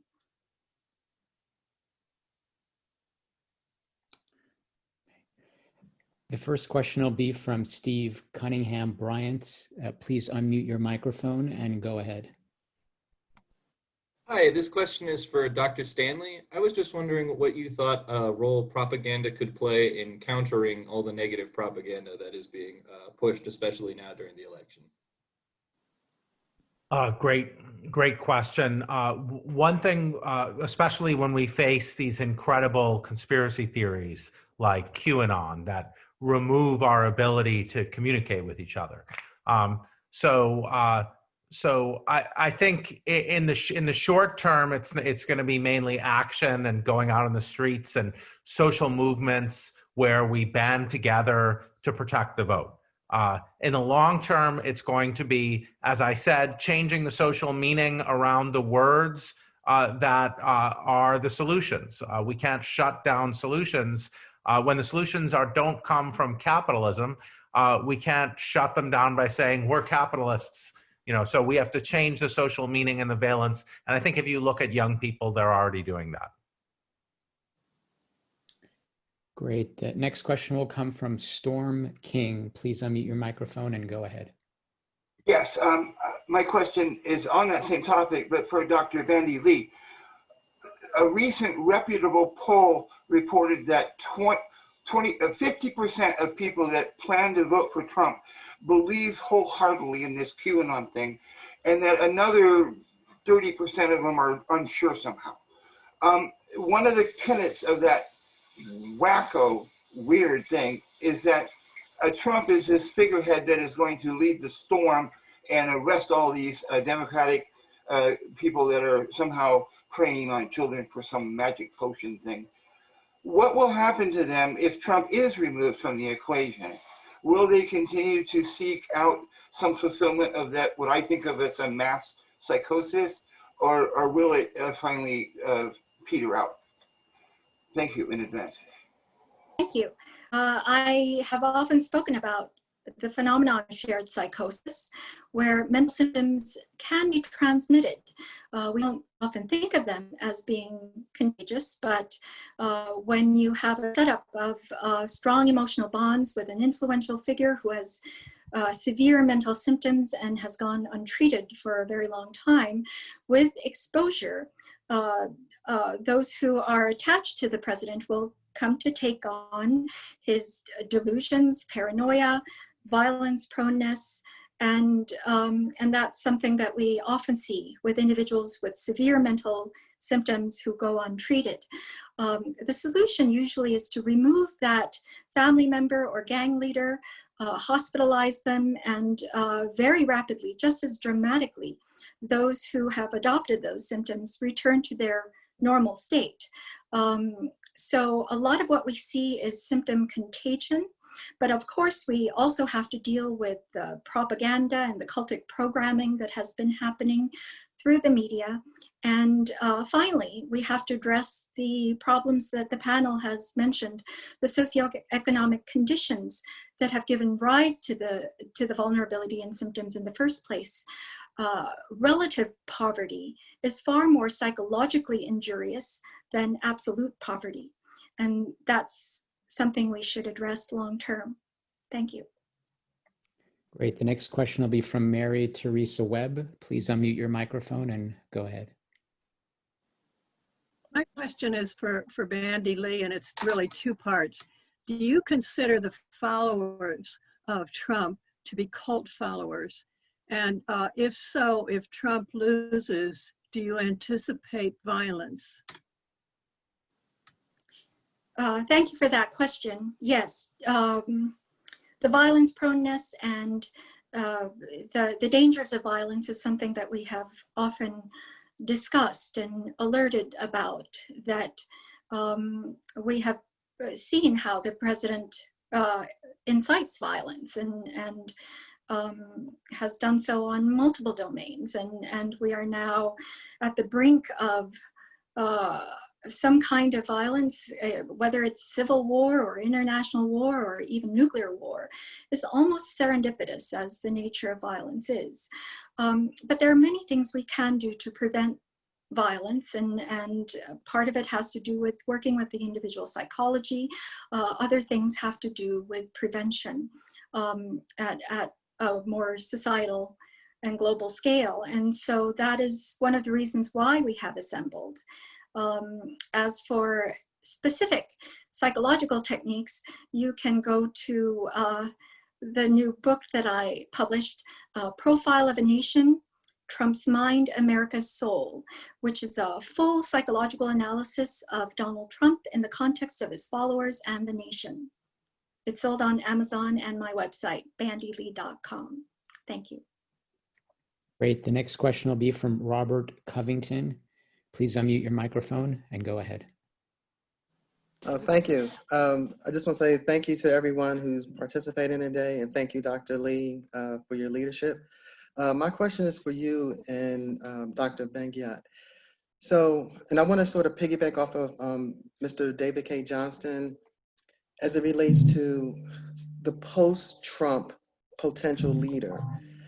And I mean it in terms of, what do you see your role and Dr. Benguiat's role in the future when it comes to future candidates and your duty to warn when you see what we've already experienced? And we already know people like Tom Cotton are already planning a 2024 run, and these kind of people that are a little more sophisticated, a little more intelligent, not as lazy as Trump, but have similar characteristics and are just biting. They see what can actually happen. So what do you see your role, if any, in moving forward in terms of educating the public from your lens, your expertise, and getting that information out to the larger public, and how we look at future candidates that are be running for high office? Thank you. Thank you. Due to limitation of time, I'd like to turn the question over to Dr. Benguiat, please. Sure. One of the reasons I mentioned that in my remarks that there is this human capacity for denial is that in doing the research for over 100 years of authoritarian regimes for this forthcoming book of mine called Strongmen, which goes from Mussolini up to Trump, I see these common, psychological and emotional patterns, whether it's these, every so often these individuals come up and they manage to coalesce existing anti-democratic and other tendencies. They're usually very, very good with media. They know how to make people attached to them emotionally. And these are times of great reckoning with cherished national myths, such as, America is a true democracy, or the Chileans in the 1970s said it can't happen here to us. So in the future, one of the things we have to reckon with is that, as was said before, the GOP is truly an authoritarian party. And there have been some very interesting comparative politics studies recently published that show that they looked at the platforms of the GOP next to all kinds of far-right parties, even like Golden Dawn and all kinds of, global parties. And it is a far-right party on many issues. And we haven't really fully reckoned with that. And this is why I think my role would continue to be showing how history is a warning, but also history is a consolation. In my book, I have a chapter on resistance, because people have gotten through this before. And if Trump wins again, we're going to need to remember that it leads to a greater appreciation of rights, greater mobilizations, and a reminder that we're nothing without community, and that we have to relearn the values of compassion and solidarity. And this is part of these historical cycles that sometimes you have to lose democracy or almost lose it to appreciate what you have.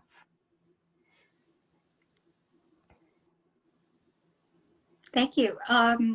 Leonard, we can go to the next. Yeah, great. The next question will come from Karen Polis. If you can unmute your microphone, and please go ahead. Thank you so much. This is for Dr. Lee. My question is, and I live in Washington, D.C., if Trump loses, this has to do with how dangerous it will be for the nation if he loses.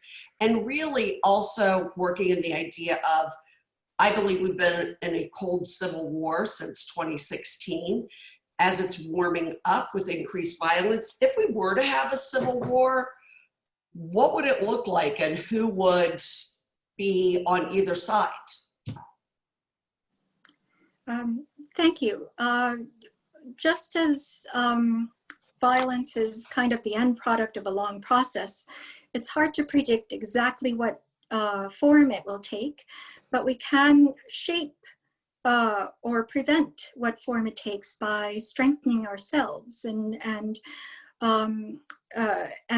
essentially giving ourselves the readiness to not accept that and to hold Donald Trump accountable. So some of the things that we could start doing is what was discussed earlier. Hold Bill Barr accountable and start an impeachment process. We could start an impeachment process of the president. We could start a 25th Amendment hearings, even if it does not end up with the desired result. The process works a great deal in shaping the outcome. And that's the reason why we put out our prescription for survival, which shows many possibilities, many options. Next question, please. Great. Our next question will come from Kevin Washington. Please unmute your microphone and go ahead. Thank you. This question goes more towards, I think, what Dr. Stanley positioned as a lingua franca, a linguistic aspect of the process of the discourse around Trump, and I talk about the Trumpian rhetoric, that even though there have been this casting of socialism as being problematic terminology, as well as other elements of the discourse around Donald Trump, I posit that the conversation has clearly been around the notion of white supremacist ideology, which he's been an excellent marketeer of that construct, but not the creator of such. And that at this time, this conversation becomes one where the dog whistle discourse speaks to this particular languaging and ideology of a population. And so even though we can shift the word and have wordsmithing of socialism being problematic or neoliberalism or conservatism, it still stems around this issue of the ideology of white supremacy. So the question then becomes, how do we see, or how do you see this idea of languaging being able to capture the construct of socialism when socialism becomes a threat to the ideology of white supremacy, which is predicated on the notion of having one group to have power over another? Can we challenge that? And does the removal of a president that has marketed this allows us to get into a position by which we can see that the platform becomes equal for all people, or do we still get stuck in this idea of wordsmithing where we are masking white supremacists all over again? Could I address that, Bandy? Sure. So that's absolutely right. And I think it really needs to be emphasized. I think one needs to understand the history of the United States. That's why it's so important to see that Trump is a symptom, not a cause. And it gives us hope because Black American intellectuals have been pointing this out and fighting it forever. And so other countries don't have that resource. To understand the connection here between the socialism talk, the leftism talk, and race and white supremacy, just think, what did they call every single leader for civil rights? Martin Luther King was supposedly a communist, obviously Du Bois, Paul Robeson, well, many of them were communists, but that's because communism stood up against white supremacy in the United States. So if you look back at the second Klan, at the ideology of the Klan in the 1920s, we're seeing a lot of that. So this is not accidental. The idea was Marxists, Jewish Marxists, were pushing a race war, bringing in immigrants and pushing Black Americans into a race war so they could take over. So when people are doing this thing about, the GOP's been putting out this postcard with Bernie Sanders, Jewish socialist, driving a bus with the squad there, thereby, that harkens back to an extremely long American far-right KKK style conspiracy theory and view. And it also overlaps, as Nancy McLean has pointed out, with Nazi ideology in the 20s and 30s. So the attack on socialism, the idea that socialists are behind Black Lives Matter, That is a long American story. Thank you. Mr. Johnson, would you like to add to that? He may be no longer with us. Next question, please. Great. Our next question will come from Marion. Please unmute your microphone and go ahead. Yes, it was for Mr. Sachs. And thank you everybody for being here and doing this today.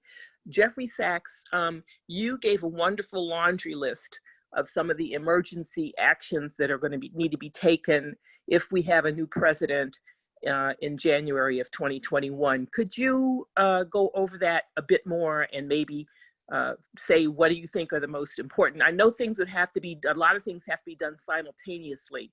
How would you expand on what you already shared with us?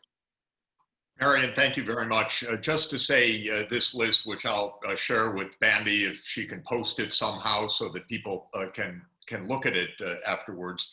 Absolutely. Is actually a list of practical steps that can be undertaken in pretty quick order, because a lot of it is reversing deliberate damage by Trump. And other actions are so overdue, of course, like the basics of public health interventions, which any sane leader would have put in place months ago, and which I would count on Biden putting in place in the first day, basically, because these are known, proven public health measures that can decisively suppress the pandemic. And so the points that I mentioned are things like stopping the pandemic through the public health measures, where we've waited for months for this to happen, signing what actually will pass Congress, which is funding for, dare I say, blue cities as well as red cities and suburbs in the whole country, to make sure that we have the adequate funding to be able to move forward. Reversing many vicious actions by Trump, such as pulling out of the World Health Organization at the peak of the worst global pandemic in a century. That's something that can be done immediately by a president because it was put in place by one person.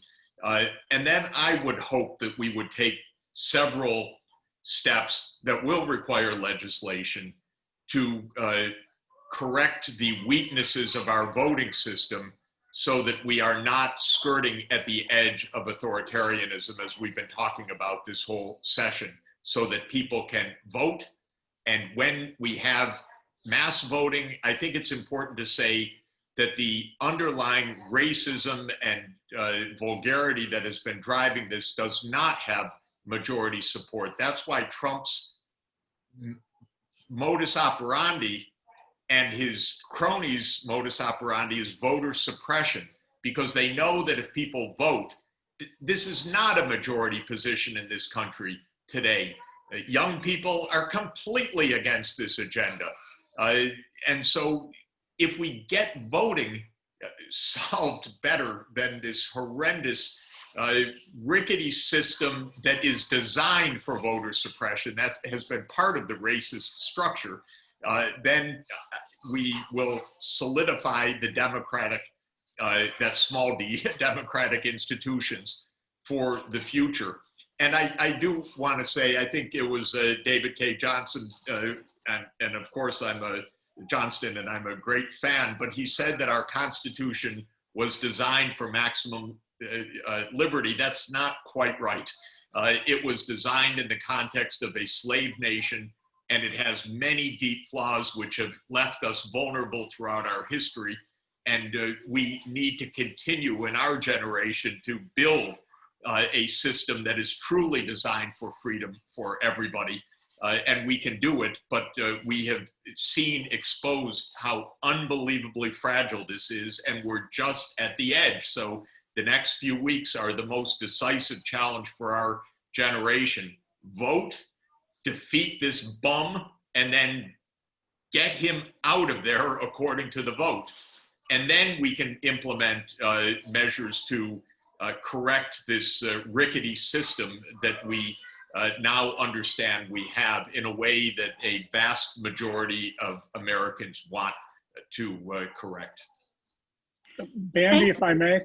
Yes, please go Bandy, if I ahead. may. Jeffrey is exactly right.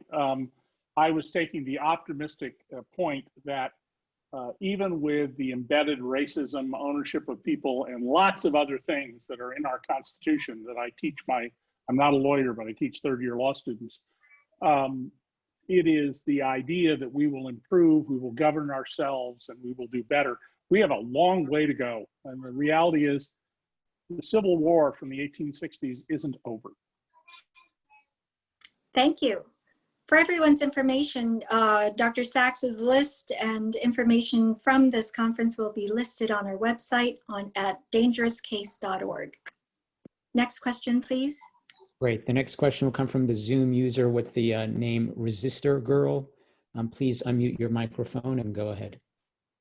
Hi, thank you so much for taking my question. So I'm an immigrant to the US. I'm not a citizen yet. I'm still just a permanent resident. And I have nothing that I can do other than phone bank and try to get other people to vote. My fear after phone banking for many months is that we're going to end up in a situation where the election is close. So it's all great to say, yeah, we could impeach Trump, we could impeach Barr. We know that Congress isn't going to do that. What else can we do, for anybody who'd like to answer, to protect ourselves during this period after the election? If anybody has anything, I'd really like to hear it. Thank you. Thank you. Would anyone like to address that question?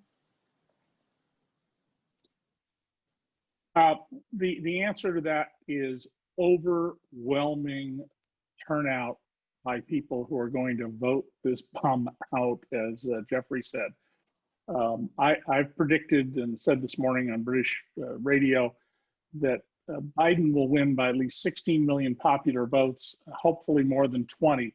But the bigger the margin, the better the chance that we will have an acceptance and a rejection of the absolutely guaranteed voter intimidation on November 3rd and court challenges by not just Donald Trump, but the Republican Party, which is now the party of Donald Trump.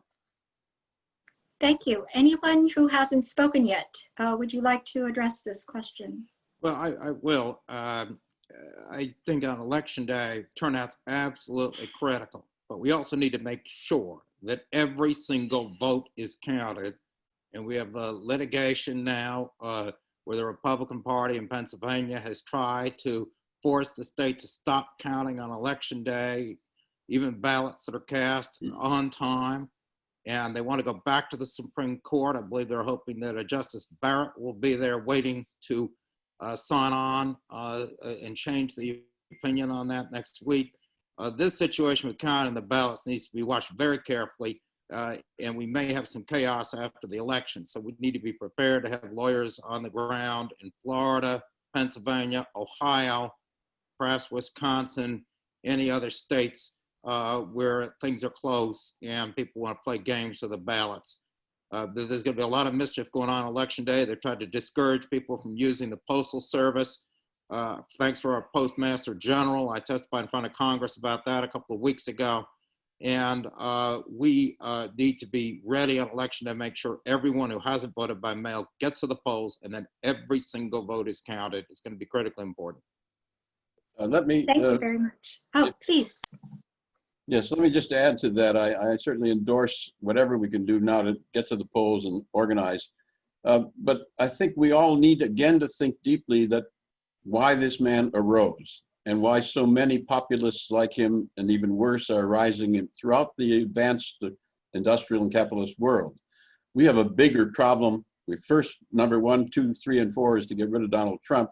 But we need to build from the bottom up a whole thing. Think of the women's movement, think of the civil rights movement, the 20, 30-year buildup of a whole different direction that will constrain the possibilities that are emerging all over the world. This is not simply an American problem, but a deep, deep systemic problem. So it's walk on two legs, as the Chinese say. Deal with Trump, but also deal with the underlying systemic difficulties we're facing. Absolutely. Thank you very much. One last question. Great. So Corey, last name is Yilmaz. Go ahead, unmute your microphone. Thank you. Yes, thanks for allowing me to ask a question. And thank you, Bandy Lee. I'm also a psychiatrist, and I appreciate what you're doing to spread the word. I've had so many people ask me, what's wrong with him, basically, and I appreciate your help. Question for Richard Painter. It seems to me like there's going to be no enforcement for any of the actions we've seen during this presidency or from the Justice Department, and the next administration might let this go.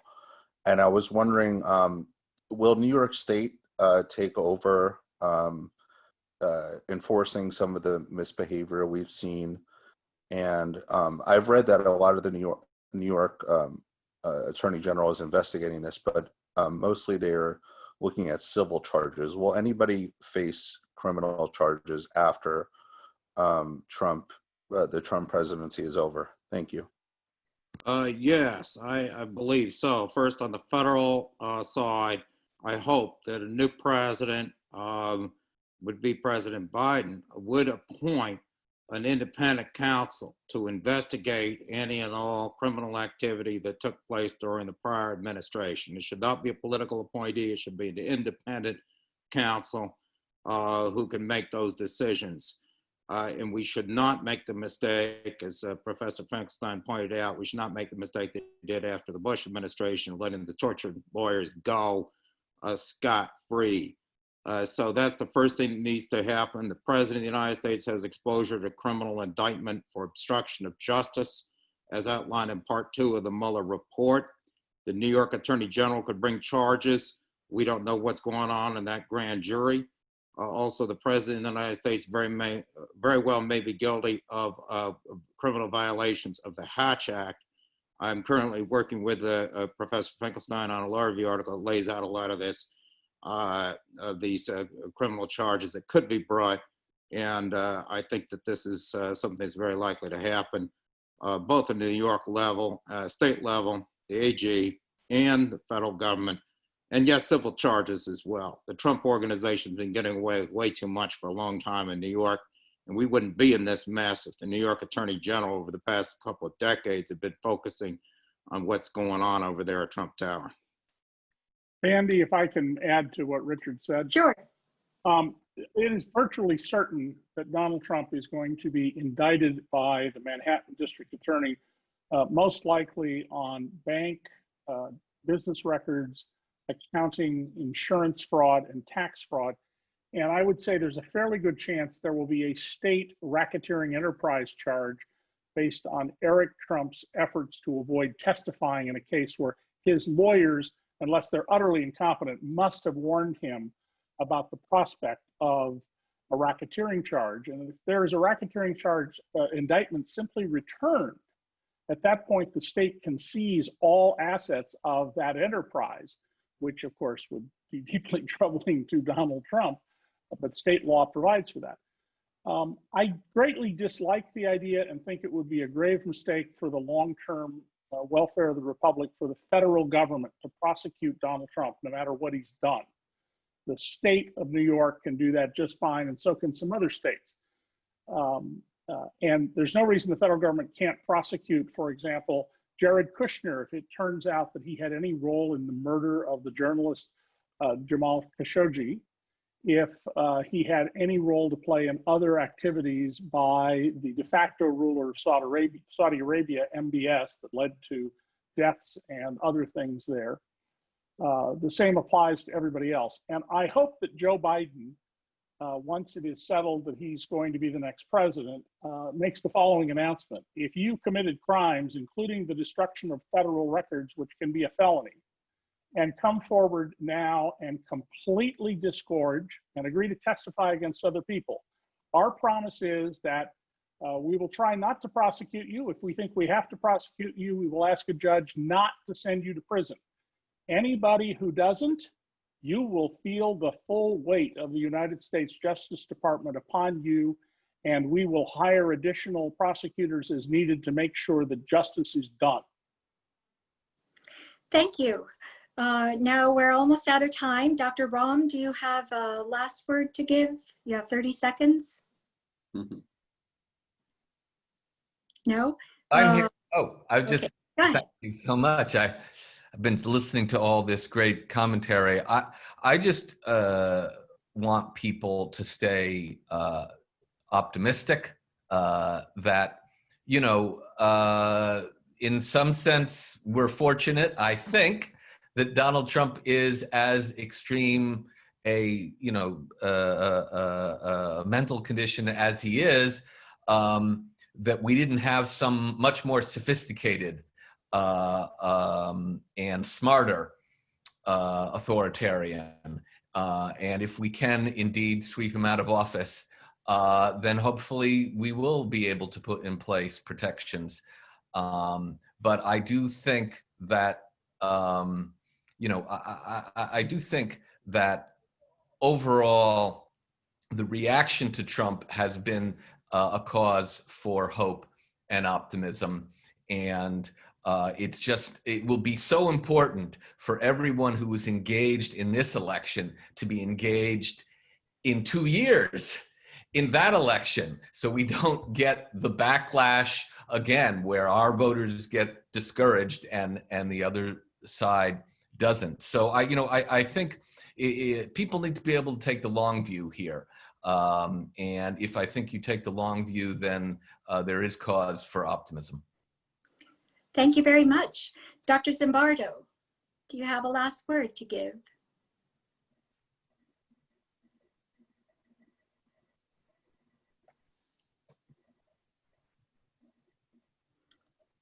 Okay, I guess that concludes our conference today. Thank you very much for your participation. Please join me in giving a virtual applause to all our speakers, panelists who have come together on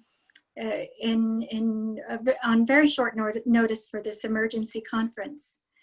And thank you once again. Good night.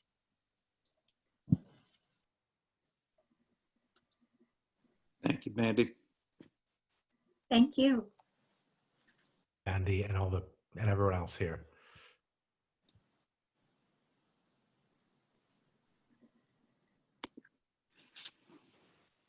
Thank you.